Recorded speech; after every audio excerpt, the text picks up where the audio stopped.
Қайырлы күн, құрметті студенттер. Сіздермен бірге әрмен қарай зертханалық жұмысымызды жалғастырамыз. Сіздермен дәрістік курстағы өткен теориялық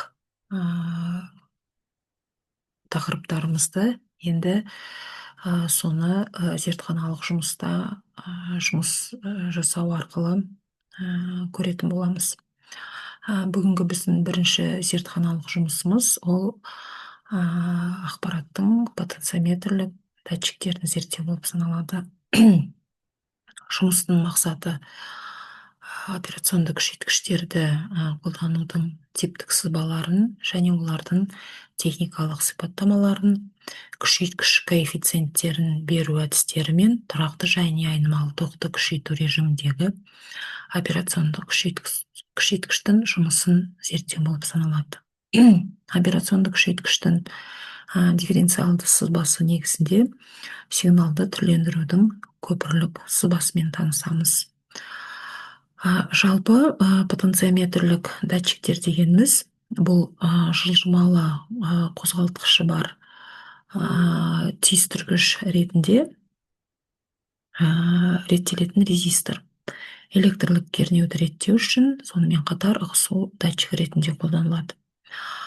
Потенциометр, кейбірде біз оны компенсатор деп атаймыз.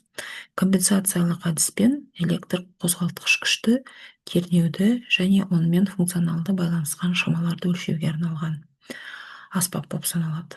Потенциометрдің тұрақты тоққа арналған түрі болады. Онда өлшенетін шама немесе белгілі бір бөлігі элемент электр қозғалтқыш күш арқылы салыстырылады. Сонымен қатар потенциометрдің тағы да бір айнымалы тоққа арналған түрі болады. Онда өлшенетін кернеу өлшем мен фаза бойынша белгілі бір реттелетін кернеулермен теңестіріледі. Потенциометрдің өлшеу дәлдігі жоғары, тұрақты тоқты өлшегенде қателіктің проценті 100-ден немесе 1000-нан 1 бөлігін құрайды. Ал айнымалы тоқты өлшегенде оның 1 бөлігін құрайды. Одан кейін тағы да осы потенциометрдің магнитті потенциометр деген бір түрі бар. Ол магнит тізбегінің екі нүкте арасындағы магниттік потенциалдардың айырмасын көрсетеді. Соларды өлшеуге арналған аспап болып саналады. Магнитті потенциометрдің икемді түрі бар. Ол жаңағы ішіндегі қатарлар саны жұп болатын біркелкі оралған өткізгіштікті икемді изоляциялық материалдан жасалған таспа деп аталады. Магниттік потенциометрдің қатаң түрі болады. Оның оралымы жаңағы жоғарғыдай болады, бірақ қаңқасы изоляциялық қатты материалдан жасалған болады. Біздің енді мынау зертханалық, бұл жалпы потенциометрлік датчиктер туралы қысқаша мәлімет.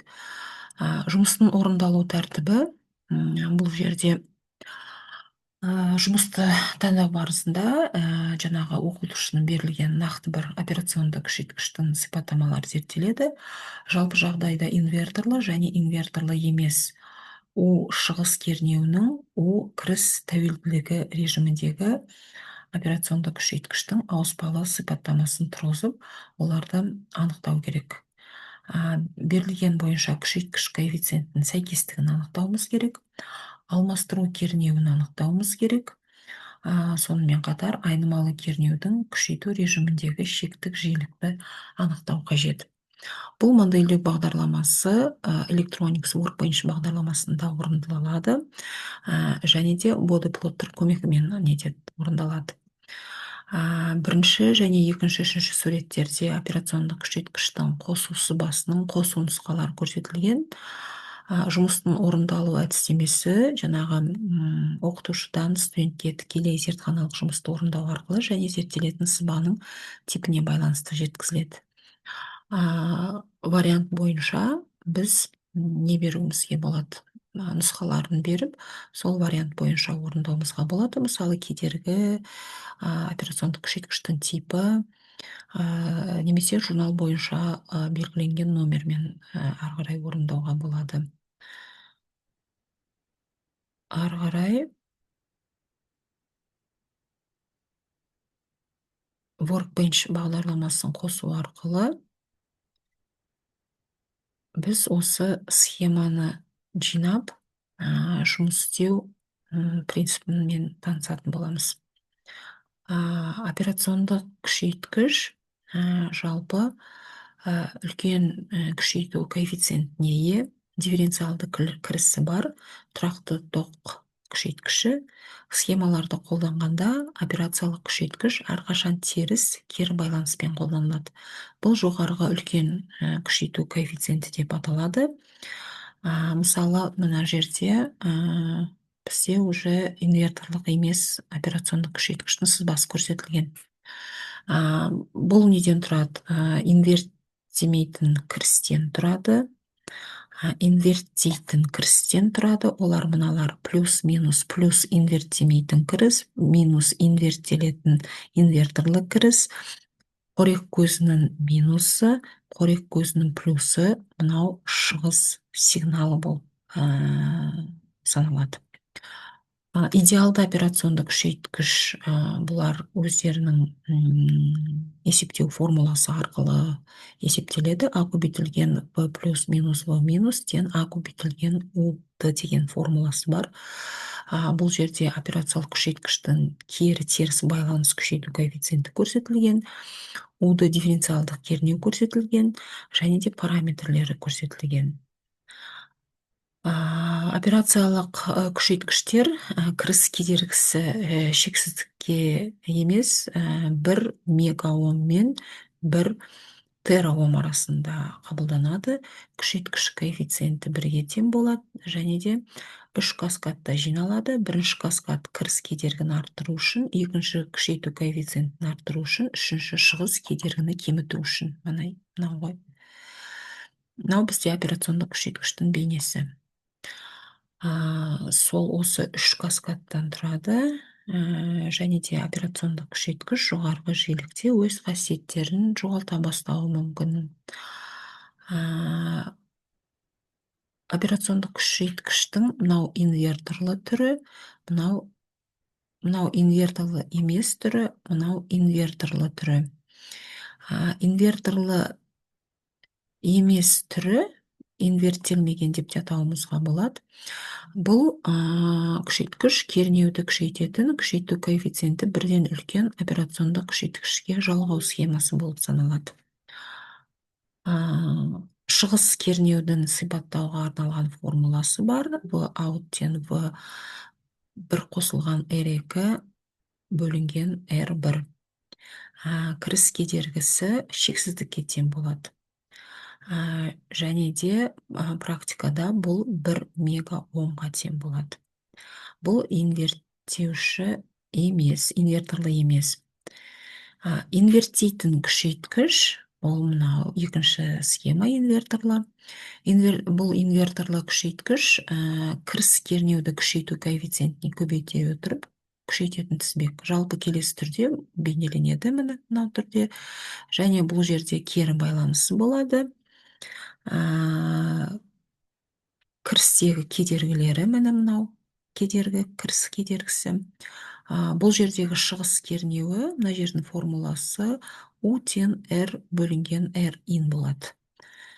Бұл жаңағы Ом заңы бойынша одан кейін есептеледі. Инвертті сумматор дегенде болады. Бұл жерде сумматор кернеулердің алгебралық қосындысынан тұрады. Сол кезде қалай орындалатыны көрсетіледі. Енді біздің жұмысымыз, мына жерде инвертор, жалпы жаңа операциондық күшейткіштің жұмыс істеу процесін айттым. Бұл жерде инверторлы емес схемасы көрсетілген. Мынау жерде инверторлы схема көрсетілген. Инверторлы схемада бізде мына жерде құрылу схемасына мән бересіздер. Екі жерден де кедергі тұрады. Инверторлыда 1-ден күшейткішке жалғанады. Мына жерде айнымалы несін қоямыз, элементін, сонымен бұл инверторлы емес болады. Мынау инверторлы. Одан кейін үшінші түрі дифференциалды күшейткіш. Бұл жерде дифференциалды күшейткіштің сызбасы арқылы жаңағы басынан алынған мәліметтерді осы үш сурет арқылы алынған мәліметтерді біз операциондық күшейткіштің сипаттамаларына толтырамыз. Бұл жерде бізде у кіріс, у шығыс көрсетілген. Енді бұл жұмыстың мақсаты осы жерде әркім өз варианты бойынша жаңағы біз кіріс сигналдарына мән береміз. Мысалы, мына кесте бойынша 1-ден 10-ға дейінгі мәнді алуымызға болады. Одан кейін кіріс және шығыс кернеу мәндерін, кірістің мәнін береміз, шығыстың мәнін вольтметр арқылы табамыз. Инверторлы емес операциондық күшейткіште біз мына не арқылы, ЭДС арқылы мән береміз. Осы мәннің шығысын мынау неден аласыздар? Вольтметр шығыстан аламыз. Мына жерде де кіріске береміз, шығысты аламыз. Осылай үш кесте сызып, үш кестені толтырамыз. Кірістің мәндерін бересіздер 1-ден 10-ға дейін, шығыстың мәнін мына жердегі шығыс вольтметрінен алатын боламыз. Осы кестені толтырғаннан кейін әр осы берілген дифференциалды инверторлы емес операциондық күшейткіштің кестесін толтыратын боласыздар. Осы алынған мәліметтер бойынша жаңағы параметрлердің графиктерін, тәуелдіктерін тұрғызып, параметрлерді анықтап, олардың несін көруімізге болады. Осциллограф арқылы графикалық сигналдың бейнесін көруімізге болады. Мына жердегі шығыс мәнінен Excel бағдарламасында диаграмма құру арқылы кернеудің өсу түсуін көруімізге болады. Одан кейін операциондық күшейткіштің жаңағы қасиеттерін зерттегеннен кейін осы сигналдардың түрлендіруін көпірлік сызба арқылы көруімізге болады. Осциллограф арқылы жаңағы шығыс кернеуінің датчик ретінде қабылданған элементтердің кедергісін көруімізге болады. Бірінші жұмыс осымен аяқталады. Одан кейін есеп беру отчетін жасайсыздар осы не бойынша, жұмыс мазмұны бойынша. Одан кейін осы бақылау сұрақтарына дайындалып, осы зертханалық жұмысты қорғауларыңызға болады. Бүгінге осы біздің бүгінгі зертханалық жұмысымыз осымен тамам. Назар қойып тыңдағандарыңызға рахмет. Келесі сабақта кездескенше сау болыңыздар.